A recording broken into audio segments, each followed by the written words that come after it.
You fix the problem, the argument is over, the deadline is gone. And yet, something still feels broken. Why is that? Why do we spend our entire lives solving things, quieting things, removing things, and still walk around feeling like we're missing a piece we can't name? Most of us were taught that peace is what is left after the noise stops, after the storm passes, after the hard conversation ends, after things finally calm down. But what if that definition, the one we've carried our whole lives, is actually wrong? What if peace was never about subtraction at all? Here's the pattern most people miss. Imagine this. You are a man named Gideon. Your country has been overtaken. Your people are starving. Every harvest taken, every plan crushed. And you are not on a battlefield. You are hiding, in a winepress, underground, threshing wheat in secret so the enemy won't find you. This is not a moment of glory. This is a man at his most broken point. Externally, nothing is okay. Nothing has been resolved. Nothing has changed. And yet, in the middle of that darkness, in the middle of that fear, something shifts inside him. Not outside, inside. And he builds an altar. And he gives it a name, Shalom. That word, Shalom, we translate it as peace. But here is what almost no one tells you. In its original Hebrew, Strong's H7965, the first definition of shalom is not quietness. It is not the absence of war. The first definition is completeness, soundness, wholeness of body, wholeness of mind. Peace in its oldest form is not what disappears. It is what gets put back together. And the scholars who spent their lives studying Gideon's moment, they wrote something that stopped me cold. They wrote, "The Lord himself is peace, not merely a giver of peaceful circumstances. Peace flows from his presence, not from changed circumstances." Read that again. Gideon was still hiding when he named the altar. The war was still happening when he named the altar. The harvest was still gone, but something inside him became complete. So the question this video is really asking is this: what if everything you've been doing to find peace, solving, fixing, waiting, escaping, has been working against the very thing you are looking for? What if peace isn't the destination at the end of the hard road? What if it is the ground you stand on while you are still on it? Stay with me. Let me ask you something. Think about the last time you felt genuinely at peace. Not happy, not distracted. At peace. How long did it last? For most people, the honest answer is not very long. Because something else came up. Something always comes up. We were never taught to be at peace. We were taught to earn it. Solve the problem, remove the obstacle, survive the season. Then you can rest, then you can breathe, then peace will come. So we built our entire lives around that promise. We make lists, we manage schedules, we optimize, we plan, and every time we cross something off, there is a brief quiet moment where it feels like maybe this is it, maybe now, and then the next thing arrives. This is what no one warned us about. Life does not run out of problems. It is not a finite list you can complete. It is an ocean, and the waves do not stop because you ask them to. The financial pressure settles, and a relationship fractures. The relationship heals, and the health scare begins. The health scare passes, and the loneliness moves in quietly like a fog. You cannot fix your way to the shoreline, because there is no shoreline, and somewhere deep down you already know this. That is why the exhaustion isn't just physical. It is something older, something heavier. It is the exhaustion of a strategy that was never going to work. Now think back to Gideon. He was hiding in that winepress, not because he hadn't tried. He had tried. His people had tried for 7 years of adjusting, adapting, surviving each wave as it came, and still broken, still afraid, still crouching in the dark, because Gideon wasn't suffering from a lack of solutions. He was suffering from a framework that could only see the problem in front of him, remove the enemy, then peace, restore the harvest, then peace, change the circumstances, then peace. And the ancient text doesn't tell us he found peace when any of those things happened. It tells us he found it while he was still hiding, before anything changed, which means the peace that found Gideon was operating by completely different rules. So what were those rules? That is where it gets interesting. Because the ancient writers didn't just give us a story, they left us a map.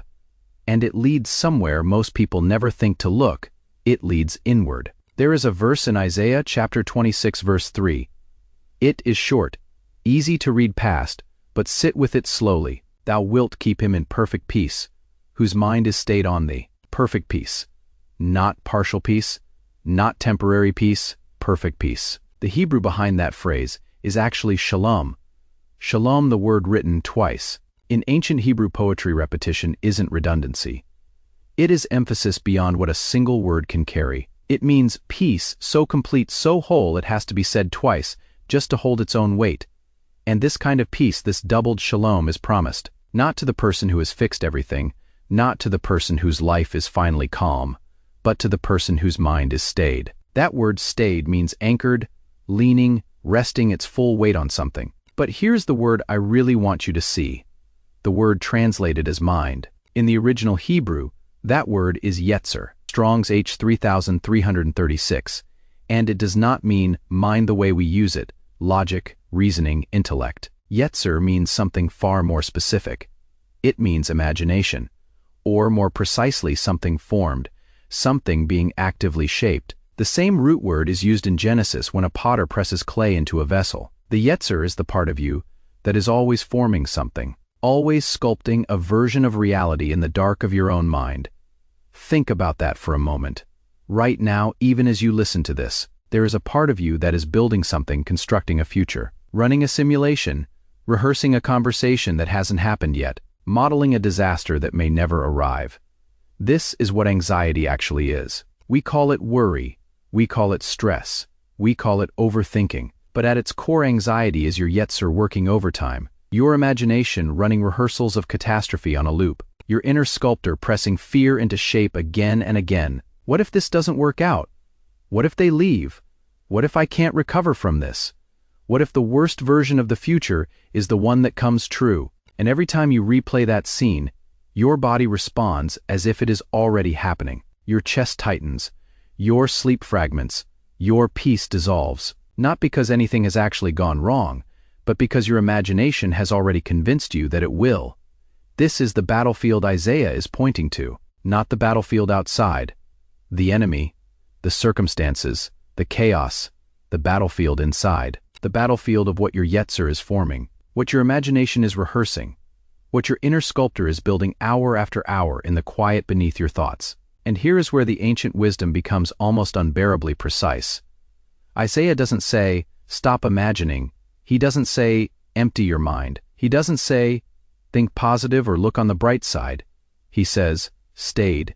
Keep the imagination, but anchor it. Give the sculptor something true to press its hands into, because the imagination does not rest.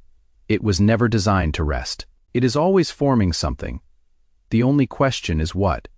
When Gideon was hiding in that winepress, his Yetser was forming fear, forming images of defeat, rehearsing failure, pressing his hands into the clay of everything that could go wrong. And the shift, the moment that preceded Shalom, wasn't that the enemy disappeared? It was that something entered the winepress with him, something larger than the fear he had been sculpting, something his imagination could finally rest against. And when the Yetser found an anchor bigger than the catastrophe it had been rehearsing, the peace that followed wasn't constructed.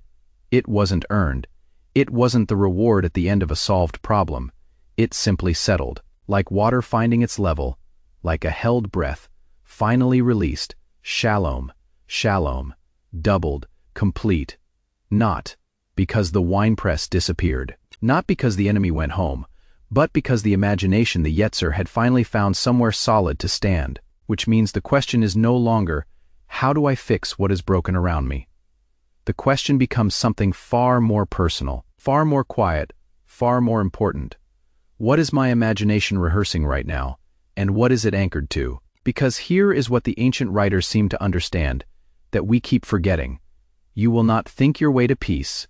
You will not solve your way to peace. But if the deepest, most active, most restless part of you, the part that is always forming, always sculpting, always rehearsing, if that part finds something true to press against, something begins to shift, something that has nothing to do with your circumstances, something that feels for the first time in a long time like coming home to a room you forgot existed, and the ancient word for that room, we're almost there, that room. The one that feels like coming home, its name is Raphah. And you have probably read the verse that contains it 100 times without knowing it was there. Psalm 46 verse 10, "Be still and know that I am God." Most of us hear those words and think of a quiet morning, a slow weekend, a walk somewhere with no notifications. We hear "be still" and we think, retreat, recover, take a breath, find some calm, come back when you are ready. But that is not what the word means, not even close. In the original Hebrew, "be still" is a single word, Raphah Strong's H7503, and its first definition is not rest. It is not meditate. It is not find a peaceful environment. The literal meaning of Raphah is to let drop, to slacken, to abandon. This is a military image. Picture a soldier. He has been gripping his weapon for so long that his hand has forgotten how to open, the knuckles white, the tendons locked.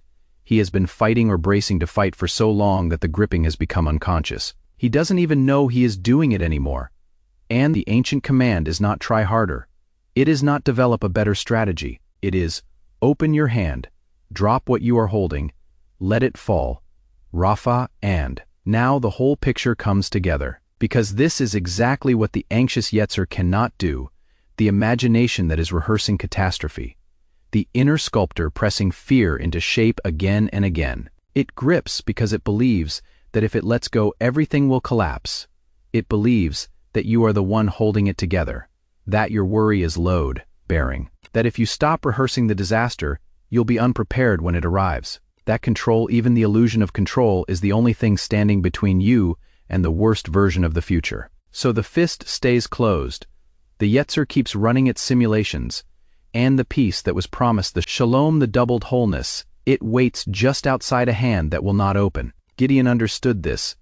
In the winepress, in the dark, in the middle of everything still being broken, he stopped trying to hold the situation together with his own understanding. He didn't build the altar because the war was over. He built it because he finally stopped acting like the outcome depended entirely on him. He let drop. He slackened. He practiced in one quiet moment the ancient art of Raphah. And the peace that came, the Shalom, he carved into that stone.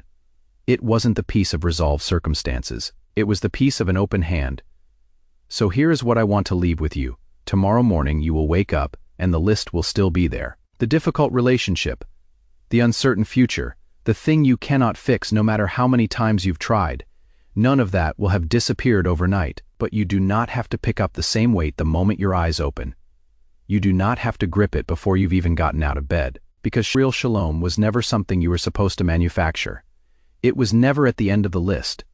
It was never the reward for finally solving everything. It is what settles into the space you create when the Yetser grows quiet, when the fist opens, when you stop trying to hold together what was never yours to hold. The winepress is still dark, the waves are still coming, but there is a wholeness available to you that does not depend on any of that changing. It was there for Gideon in his worst moment.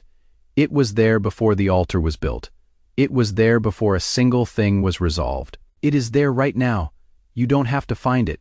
You just have to stop holding so tightly to everything that is standing in its way. Raphah, let it drop, and let what is already whole be whole in you.